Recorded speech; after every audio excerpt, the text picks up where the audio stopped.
Years ago, the Philadelphia 76ers go-to guy was Dr. J. 2 weeks ago in Spartanburg, the Miss South Carolina Pageant's go-to judge was Dr. J. You'll meet him coming up next on Carolina People.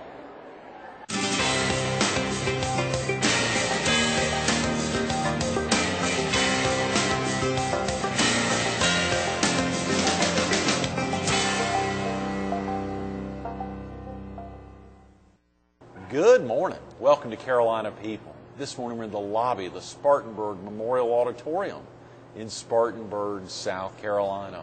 We're focused on the Miss South Carolina pageant, which was held here a couple of weeks ago. And we're visiting with one of its judges, Dr. Adrain Johnson, the Associate Commissioner of Accreditation at the Texas Education Agency. Good morning, Dr. Johnson. Good morning, Greg. It's great to be back. Do we need to go with Dr. Johnson, Dr. No, J, or Dr. is Adrain okay? Yeah. You bet.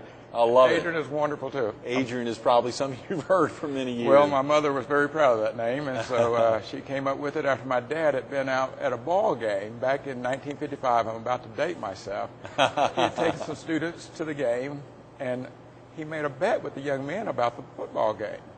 And the team that he bet on had a quarterback named Adrian Burke.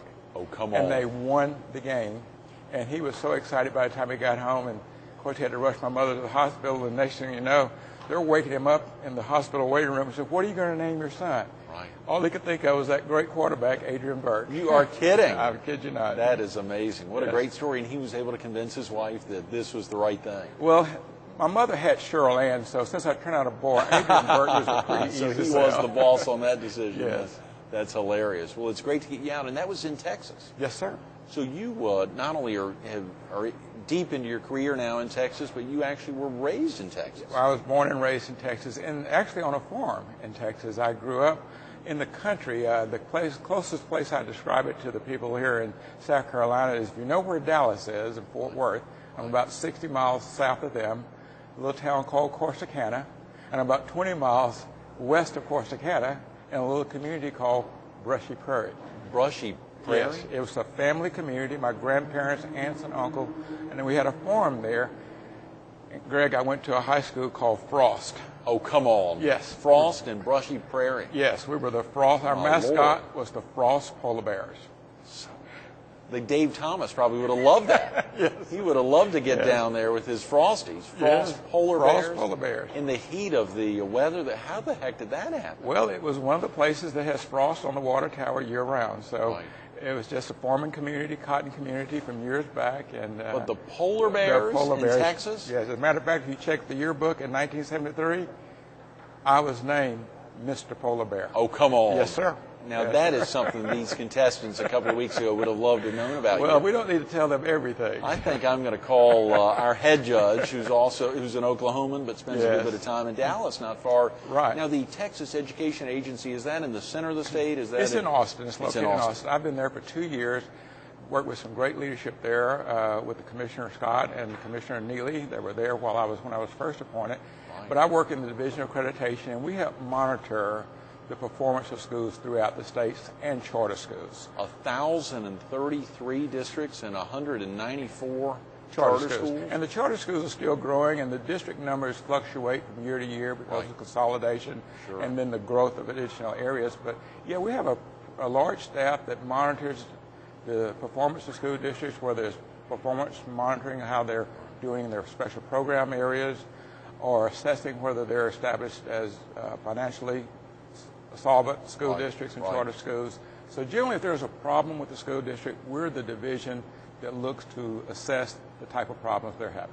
We think about the number of students, let's say, in the school system in South Carolina or in North Carolina, in our viewing area. The number of students approximately in the state of Texas would be in the 4.6 million. Oh, come on. Yes, yes.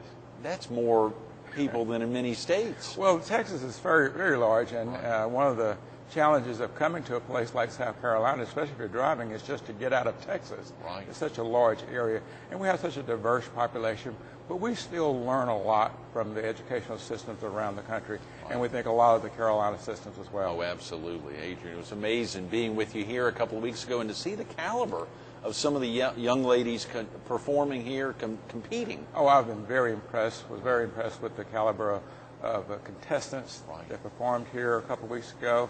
And it's indicative of the type of people that you find in South Carolina. And also, I got to tell you, I'm impressed with the spirit of volunteerism that was so evident here. Not only the individuals, but the community, the businesses, the industries that come out to support these young ladies. And we can also add the young men now are being included in this pageant. And so that is really remarkable. A lot of us can know that at our age, that if it wasn't for only our parents, but others who came to help us, who volunteered their time, growing up in the country, the 4-H program was huge in helping my development as a young man. And that was community members, similar to what I saw here, coming in and supporting effective organizations that help the parents in raising their children. Well, seeing, of course, your career, having started as a teacher, having later become a principal, clearly growing in that, and now being a very recognized administrator throughout the state, to think about that, those roles obviously change over time as you think back yourself on some of the teachers who impacted you, whether it was somebody in 4-H or a teacher throughout the school.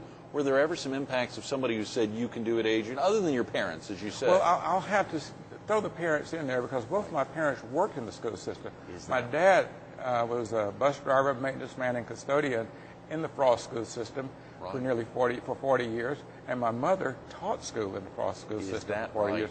So my mother was my first grade teacher. Oh, come on. She was my first teacher in life and my first teacher in the public school system. So I can't deny them that recognition. But yes, I had some great teachers and great mentors throughout my career that it was just kind of given that I was going to be in education. Not that anyone was forcing it on me, but it just seemed natural working with young people, growing up with a family and surrounding communities and the type of teachers I benefited from in my career. Do you remember your first teaching experience, going from that role of being a student to later, obviously? Well, yeah, you also know that I had a desire to play professional basketball. Of course, I wanted to say that, and I as was you waiting. said, I'm still waiting on a phone call. So if I haven't jumped up, I may have to go and see if somebody still needs a 52-year-old to help them in the playoffs. Anything could happen. That's right. We love it. But I had a chance to work in Austin at the state school for the mentally handicapped and mentally retarded, and just doing Special Olympics.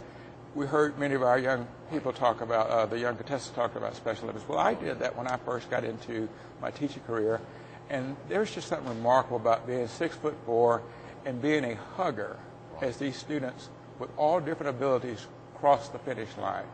And I knew right then that's what I wanted to do, was to teach. I went back to school and finished my endorsement in special education, went to work at Travis State School. But instead of working with the kids who competed in Special Olympics, they put me on a dormitory where the students were basically non-ambulatory. They were in baby beds. They were suffering from serious diseases such as cerebral palsy, multiple sclerosis, all different age groups, but basically their life was in the baby bed. And this one child I always share with the audience when I give speeches around the state and the country, named Christopher. I worked with him every day and just became very frustrated because I was not getting anything from this student. And a gentleman came to me and said, Adrian, you have to look at what children can do. Quit trying to work with them on things that they can't do. Start with the things that they can do. He leaned over and started talking to Christopher, and Christopher couldn't speak. And all of a sudden he looked at me and said, Christopher answered his question. I said, how did he do it? He says, he did it, but you have to look at the things that he can do. And all of a sudden I'm looking at Christopher and I'm saying, Christopher, are you hungry? And all of a sudden I noticed that his fingers opened so gradually. Christopher, are you ready to work? And then they close so gradually. How do you say yes? How do you say no? And that kid smiled at me at that moment in time. And that has stayed with me until this day, that children is what's on the inside that counts, no matter what you see sometimes on the outside. And we saw a lot of unique and very talented young ladies in South Carolina a couple of weeks ago that talked about the inside-outside issues. And that was a living proof of one in my first teaching experience. That is powerful. Yes, it is. I bet we could almost end the interview here on that note with Christopher there. And, of course, the gentleman, whoever that was, who walked up and had those words of encouragement. And so you were probably, what, in your early mid-20s? Early 20s. Early 20s? I went straight from college straight to Austin and started teaching almost the next day and next week. And then I got into the more traditional public school systems, Right. working with migrant and ESL students that have different challenges around the state, trying to learn the language as well as adapt to a lifestyle that required their families to move to different parts of the states and different parts of the country. Right. But yet our educational system needed to stay connected with them as they migrated around the country. And it does, Yes, it does. and it really does. And that must be difficult at times for teachers to follow, ultimately, I mean, to help pass a student on to another school. Well, fortunately, technology and education are really starting to come together, not only in our schools, but in our country as well, in other businesses and health industries as well, to help us to track students more effectively. And that's going to be a tremendous asset to educators across the country. Right. That we can get students into databases where we can know how they're performing. It helps in issues of finding children sometimes that are missing, as well as tracking students to know where they are and how well they're performing from the school that they were coming from. You know, Jack Cooper, the head judge for us a couple of weeks ago here, actually came back last week and was with us last Tuesday, and hearing him talk about, for him as a curriculum specialist, to learn about how technology can be so instrumental in helping, as you say, to track students on and to help the teachers really maintain in the same way Pearson is really able to benefit in a dramatic sense because of technology. Oh, it's having a tremendous impact and will continue to have a tremendous impact on our education system, because we know the technology we were talking about today will be a lot different 3 to 5 years from now. And so that's an exciting time for students and for educators across the country. You know, a couple of weeks ago as we were out to dinner one night, I actually was seated a couple seats over from you, but was able to hear you talking about how, as we heard some of the contestants, some of the young ladies talking about how their love is math or science and how they want to be a mathematician or a scientist. And to think about that these seeds that are planted, and hearing you talk about that, share with viewers the extent of how do 15, 16, 20-year-old girls want to be scientists? Well, I grew up on a farm, so it's similar to what I learned watching my dad plant crops. You plant the crop in the ground, but that doesn't end. You cultivate it, and later on you find, with the proper nurturing, the growth of this plant. And what I witnessed a couple of weeks ago is apparent that the people in South Carolina have done a good job of planting the seed to these young ladies specifically, that the math and science careers are out there waiting for them. And so but that didn't start with the pageant. That had to begin when these children were very young. And so now South Carolinians are seeing the growth, the fruit of that effort. And I know some were asking, well, we want to see even more. Well, I'm sure the people in this community and surrounding communities are doing the same thing with the little princesses that are coming up. The princes. Let them know that these are the avenues and the doors that are open for you. You have to work at them. And we have the math and science foundation, so we should see more engineers and scientists in the future coming out of South Carolina and for young ladies across the country, because we're planting that seed that there is no limit to what any child, based on gender or race, or what they can achieve if they want to work at it. But they have to have that work ethic, and we have to model that work ethic for them as young adults and old adults. It happens not only in the home, but surely in the classroom. As you highlight, Judge Lee, Allison Lee, came back and was with us last Wednesday, and hearing her talk about the classroom environment and how so many folks gave her that encouragement there. Oh, yes, it's so critical. And sometimes, as educators, we don't see what we create or what we have done for a child every day. Sometimes it's years later that we hear.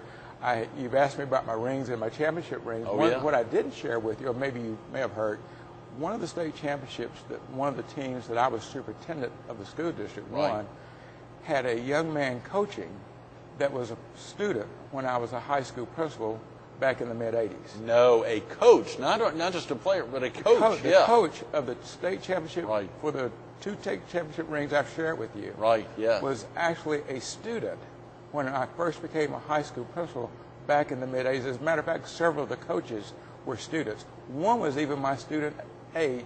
Brian Irwin was the head coach. Stephen Hell was the assistant coach, and he was my office aide. We used to slip off and go play racquetball during the day during this office period. We're getting this out, you know, this is on camera. That's okay. I think when you look at the success of these young men and what they're turned out to do, not only for the educational systems and the coaching programs that they've been involved in and the families they've raised, they're quite impressive. So we're okay in letting that little secret out.